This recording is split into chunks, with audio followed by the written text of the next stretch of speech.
வணக்கம். இன்னைக்கு நாம யாருடைய கதைய பார்க்க போறோம்னா, தன்னோட வார்த்தைகளால ஒரு தலைமுறையோட சிந்தனையே வடிவமைச்ச ஒரு மனிதரை பத்தி தான். அவர்தான் மக்கள் கவிஞர் பட்டுக்கோட்டை கல்யாணசுந்தரம். ஒரு சாதாரண உழைப்பாளி எப்படி ஒரு மிகப்பெரிய தத்துவவாதியா மாறினார்னு பார்க்கலாமா? கேட்டிங்களா இந்த வரிகள?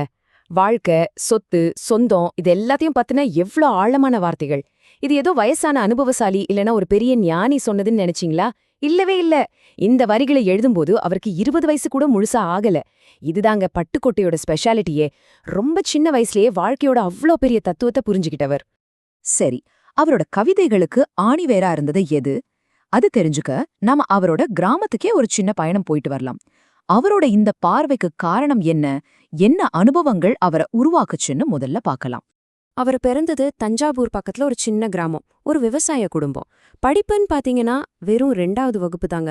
யோசிச்சு பாருங்க, வெறும் 2ஆம் கிளாஸ் படிச்ச ஒருத்தர் பின்னால அவ்ளோ பெரிய தத்துவங்களை எழுதுறாருன்னா அது எவ்ளோ பெரிய ஆச்சரியம் இல்லையா? இங்க பாருங்க, 15க்கும் மேல. இந்த நம்பருக்கும் ஒரு கவிஞருக்கும் என்ன சம்பந்தம் இருக்க முடியும்னு நினைக்கிறீங்க? என்னவா இருக்கும்? அதுதாங்க அவர் தன்னோட வாழ்க்கையில பிழைக்கிறதுக்காக செஞ்ச வேலைகளோட எண்ணிக்கை. 15க்கும் அதிகமான வேலைகள்.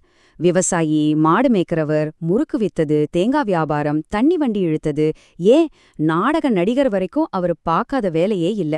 இந்த ஒவ்வொரு வேலையிலயும் அவர் சந்திச்ச மனுஷங்க, பட்ட கஷ்டங்கள், பார்த்த உண்மைகள் இதெல்லாம் தான் அவரோட கவிதைகளுக்கு மூலதனமா இருந்துச்சு. சொல்லப்போனா அவர் கவிதையை எழுதல, தன்னோட வாழ்க்கையே எழுதினார். சரி, அவரோட வாழ்க்கையோட அடுத்த கட்டத்துக்கு போகலாம். இந்த இடத்துல தான் அவரோட அபாரமான திறமையும் இந்த வாழ்க்கை அனுபவமும் ஒன்னு சேர்ந்து ஒரு பெரிய மாற்றத்தை கொண்டு வர போகுது. அவரோட பாதையில இருந்த சில முக்கியமான திருப்புமுனைகளை பாருங்க. சின்ன வயசுல விவசாய சங்கம், கம்யூனிஸ்ட் கட்சின்னு சேராரு. அப்பவே அவருக்குள்ள ஒரு சமூக அக்கறை உருவாகிடுச்சு. அப்புறம் 1952ல பாண்டிச்சேரிக்கு போய் பாவேந்தர் பாரதிதாசன் கிட்ட நேரடியா தமிழ் கத்துக்கிறாரு. கடைசியா 1955ல படித்த பெண் படத்துக்கு பாட்டு எழுதி சினிமா உலகத்துக்குள்ள காலடி வைக்கிறாரு. இந்த 3ம் சேர்ந்துதான் அவரை ஒரு முழுமையான மக்கள் கவிஞரா செதுக்குச்சு.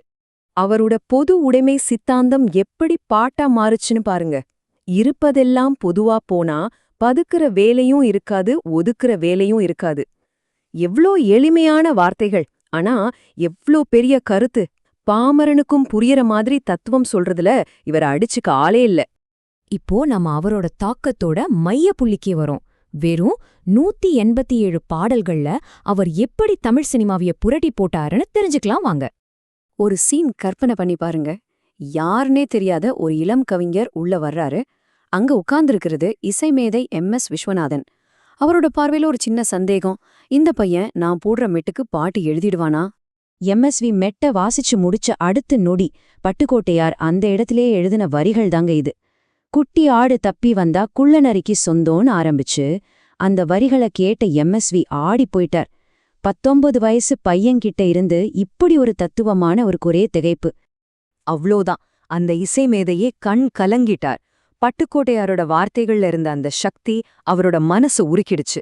தமிழ் சினிமாவுக்கு அதோட மனசாட்சி கிடைச்சிடுச்சுன்னு எல்லாரும் உணர்ந்தாங்க. அவரோட பாடல்களோட ஆன்மா என்னன்னு இந்த சார்ட் அழகா சொல்லுது பாருங்க. தொழிலாளர் வர்க்கம், தத்துவம், சமூக சீர்திருத்தம்னு பல விஷயங்களை பத்தி எழுதியிருக்கார். காதல், இயற்கை, ஏன் குழந்தைங்களுக்கான பாடல்கள் கூட எழுதியிருக்கார். அவர் எதை பத்தி எழுதினாலும் சரி, அதுல உழைக்கிற மக்களோட குரல் தான் ஓங்கி ஒலிக்கும். இந்த பாடல்கள் எல்லாம் வெறும் சினிமா பாட்டில்ல, இது ஒரு தலைமுறையோட தேசிய கீதங்கள்னே சொல்லலாம்.